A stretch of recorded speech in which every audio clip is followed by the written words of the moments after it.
হাঁসের কালো ভুনা তৈরি হচ্ছে। এই যে ফুলটা তো পুরো উঠে গেছে। এখন একটু পানি দেব সিদ্ধ হইতে, ততক্ষণ কষিয়ে কষিয়ে এই অবস্থা করলাম। এখন আবারও দেব নারিকেলের রস।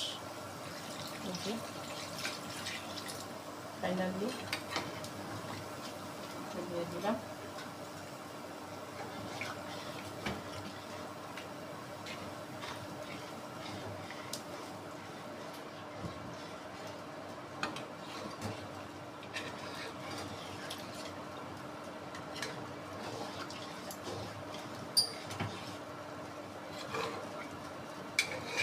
দেখতে কেমন হয়েছে, খেতে খুবই সুস্বাদু হবে।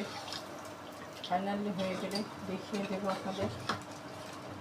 2.5 কেজির একটা হাঁস রান্না করলাম, কালো ভুনা।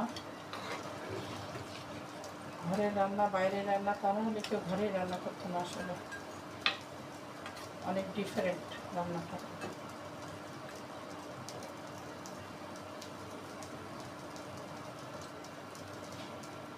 এই মাশাআল্লাহ মালিকা রান্না প্রস্তুত করে নিলাম।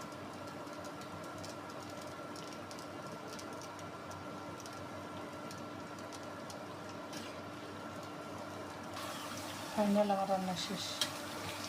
একটু তো আবার ঝোল থাকতে হবে, তা নাহলে গরম ভাত রুটি এগুলো তো খাওয়া যাবে না। আর 300 ফিটে গেলে তো ঝোল রাখতে একদম পাতিলের সমান সমান।